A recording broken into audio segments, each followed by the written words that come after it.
راوړي او د یو نېزې په سر باندې د یو نېزې په مقدار باندې په سر ودرېږي بیا د یو بیل په مقدار باندې په سر ودرېږي نو بیا به ورته څوک ټینګ شي نو هغه سخت ورځ د قیامت کې به دا په دومره مقدار کې په سر باندې بیا لمر ولاړي او ځمکه به د خاورې باندې د تانبې به جوړي چې هغې باندې معمولي لمر ولګي بیا که څوک پلی شي به او دومره سخته ورځ به چې د رب ذوالجلال قهر به د رب ذوالجلال پر رحمت باندې غالب د الله تعالی قهر به د الله پر رحمت باندې غالب وي اوازونه به راځي لمن الملک اليوم د نن ورځې بادشاهي د چا لپاره ده ګورئ نن ورځې بادشاهي چا لپاره ده اوس جواب شوی دی لله الواحد القهار د نن ورځې بادشاهي د هغه قهرجن خدای جل جلاله لپاره وګورئ مفسرین کرام د دې په باره کې دوه ارشادات فرمایي یو ارشاد دا دی چې یا خو به الله تعالی جل مجده په خپل زبان د قدرت باندې دا فرمایي چې لله الواحد القهار او یا به دا جمله نبی کریم علیه الصلاۃ والسلام فرمایي چې د نن ورځې بادشاهي د هغه رب دپاره چې هغه قهار چې دا قهر نن په رحمت باندې غالب معزز اوس چې د اسرافیل علیه السلام په اخر ځل باندې شپېلۍ ووهلی شي کوک وهلی شي او خلک د ځمکې نه راپاڅېږي نو په دغه وخت کې الله پاک جل جلاله دا خلق بیا د ځمکې نه راغورځون کړي او بیا میدان محشر ته بوځي نو د میدان محشر ته د بوتلو دپاره ډېر ښکلی انتظام یې کړی الله جل مجده فرمایي چې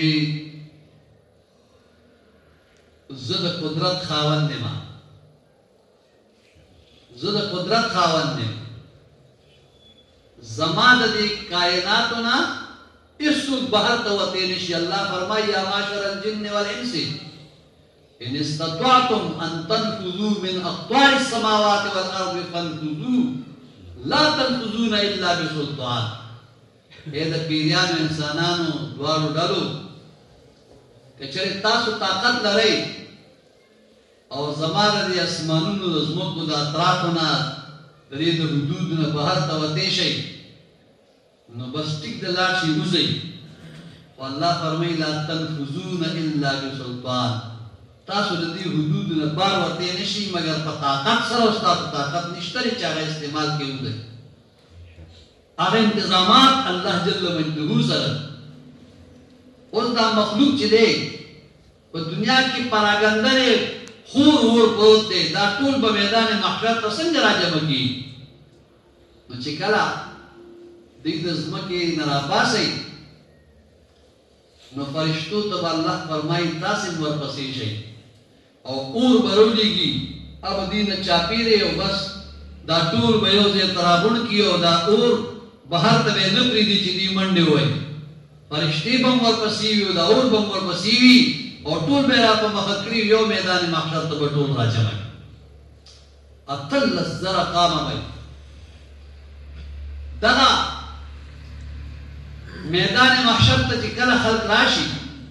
اوس ورځ د قیامت 50,000 کاله ورځ او نور یو دې ځای یا یو میل مقدار باندې په سر ولاړ دی ځمکه د تانبې ده او ټول خلق چې دی هغه به بربڼ ولاړي یو بل ته به ګوري نه ټولو به خپلې سترګې اسمان ته بر نیولي یو بل ته به ګوري نه چې د یو بل عورت ته وګوري هر سړی به په خپل غم کې ډوب دارنګې د خپل عمل مطابق په خولو کې جب جوب ولاړ آخر دا چې دا خلق به تنګې له راشي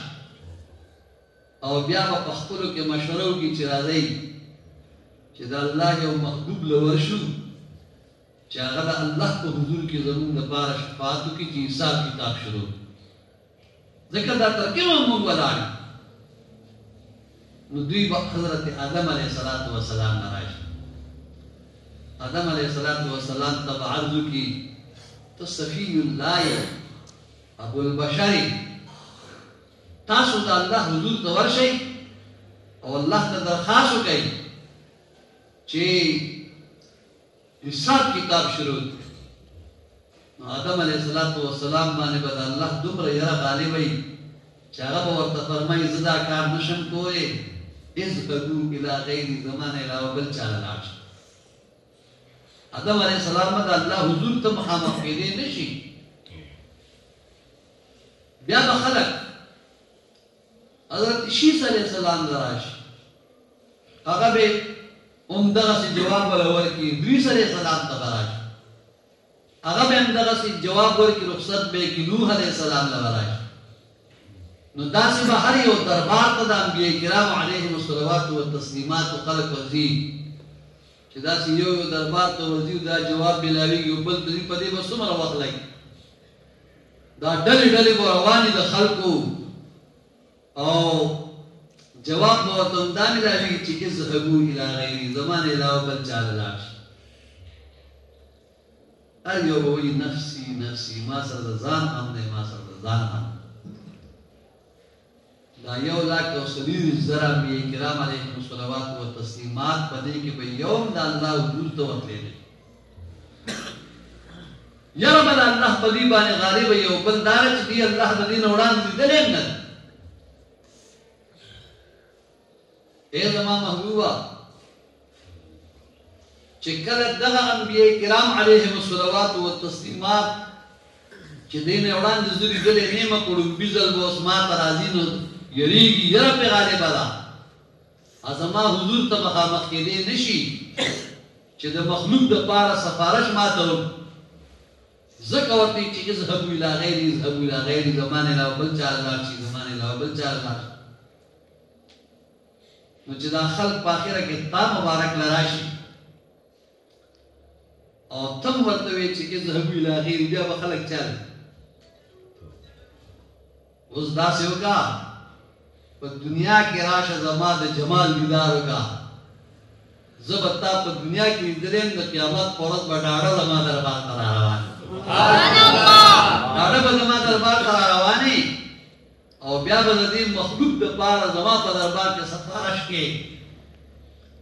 نو دا کومه یره چې په هغوی باندې دا به په تا مبارک باندې بیانوي ځکه مخکې به دې لیدلی یم او نبی کریم صلی الله علیه و آله وسلم فرمایي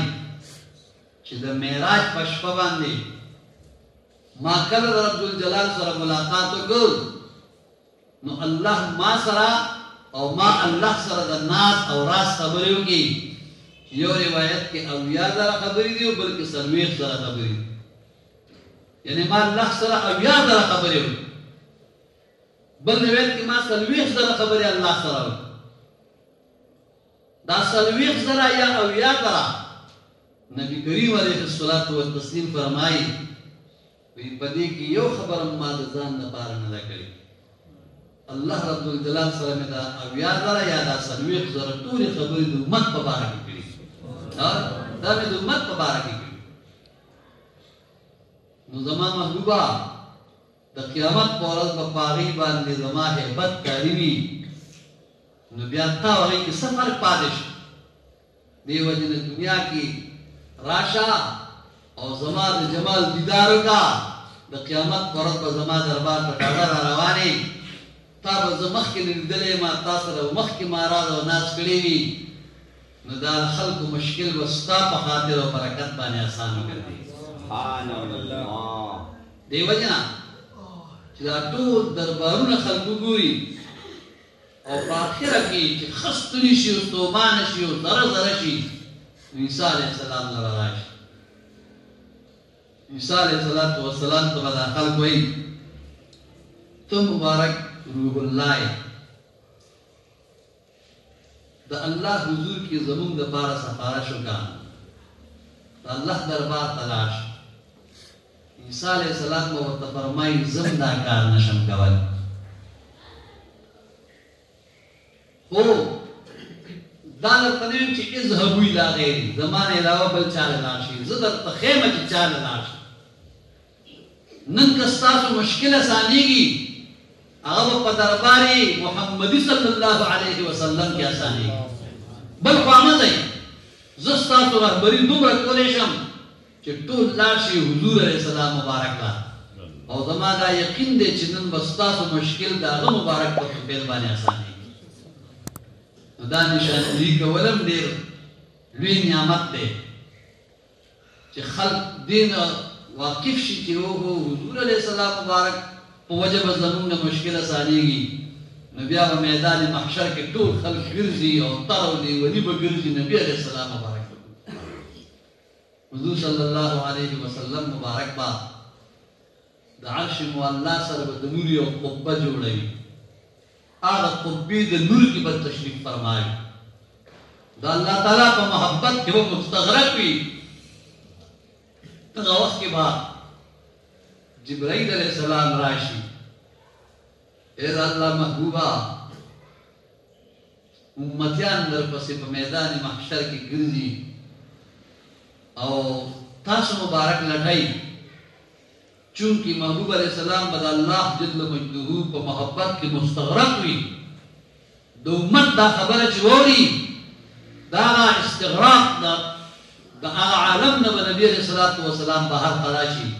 د دې قربې د نور نه بهر تروزي کله چې دا منظر وګوري چې دا خلک را روان دي دا خو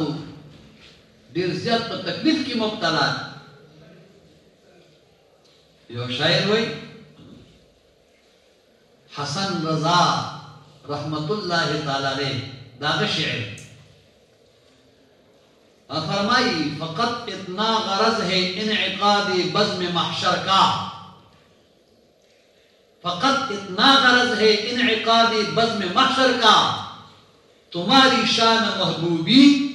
دکھائی جانے والی ہے د قیامت ورځ چې دا 50,000 کال الله مقرر کړی دا د حساب کتاب د پاره نه والله سریع الحساب الله جلد حساب کوونکی زمونږ دا عقیده ده چې د سترګې په رب کې الله د ټول مخلوق سره حساب کولی شي داسې قدرت ورته حاصل شي د سترګې په رب د ټول مخلوق سره حساب کولی شي اوس دا 50,000 کاله ورځې ولې مقرر کړې نو مولانا حسن رضا رحمت الله تعالی علیہ هغه نقطه بیانوي وی قد اتنا غرض ہے انعقاد بزم محشر کا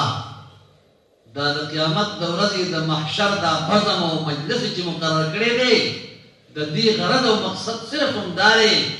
تمہاری شان محبوبی دکھائی جانے والی ہے اے اللہ محبوب استاد محبوبیت شان اللہ مخلوق تقائی چې آدم علیہ السلام نه لاړو مشکل ناسانی شیس علیہ السلام نه لاړو مشکل ناسانی ادریس علیہ السلام نه لاړو مشکل ناسانی نوح علیہ السلام نه لاړو مشکل ناسانی ابراہیم علیہ السلام نه لاړو مشکل ناسانی اسماعیل علیہ السلام و اسحاق علیہ السلام نه لاړو مشکل ناسانی یعقوب علیہ السلام و یوسف علیہ السلام و داود علیہ السلام و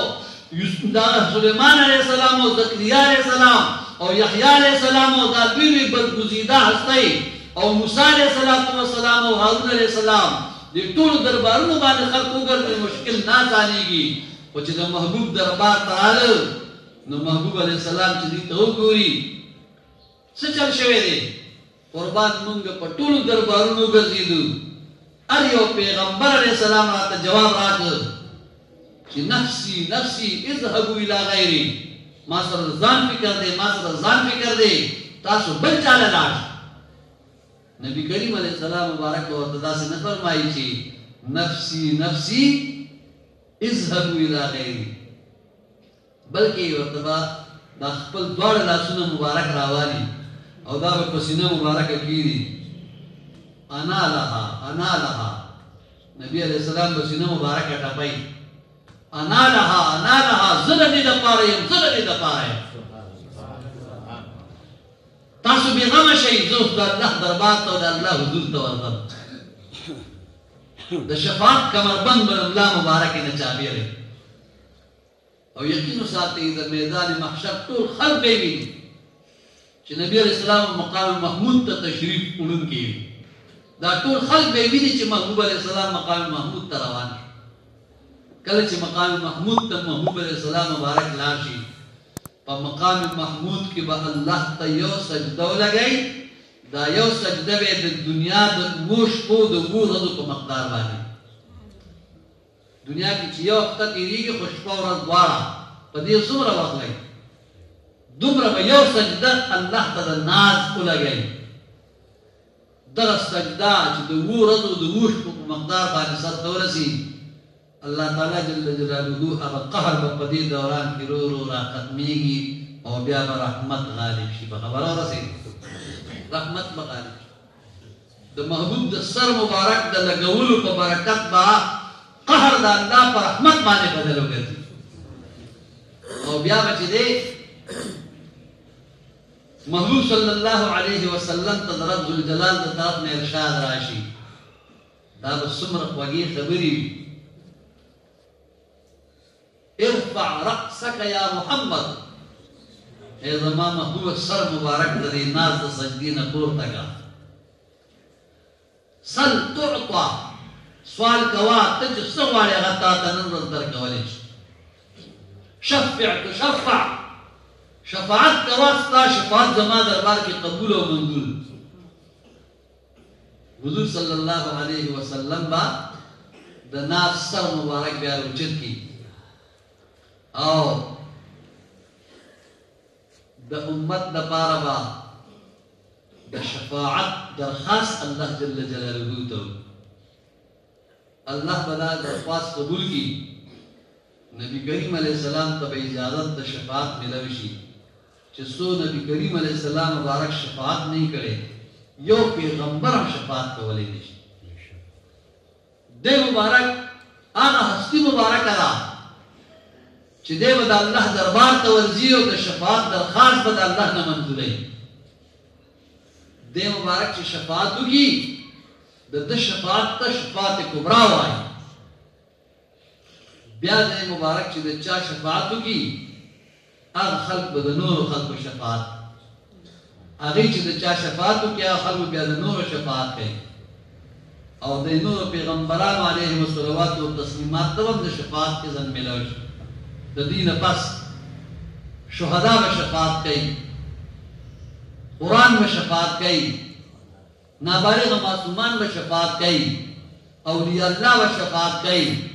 د قرآن حافظان به شفاعت کوي په میدان محشر کې به شفاعت دومره عام شي چې زموږ د دین کتابونه وایي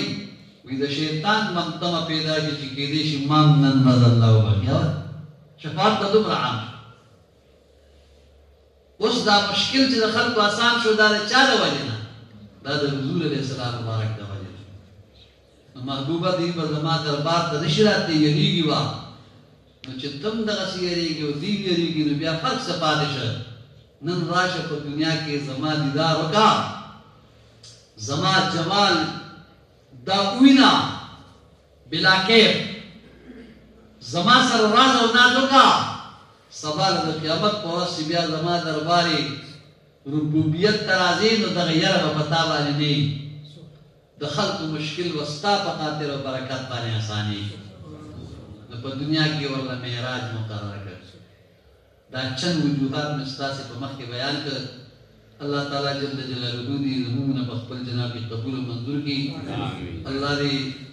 د دې د برکته زموږ نه مشکلات د دنیا او د آخرت آسان کړي درود پاک پر نبی علیہ الصلوۃ والسلام علیہ اللهم صل علی سیدنا مولانا محمد وآلہ وبارک وسلم علیہ صلاۃ و سلام علیک یا سیدی یا رسول اللہ وعلى آلک واصحابک یا سیدی یا حبیب اللہ الحمد للہ رب العالمین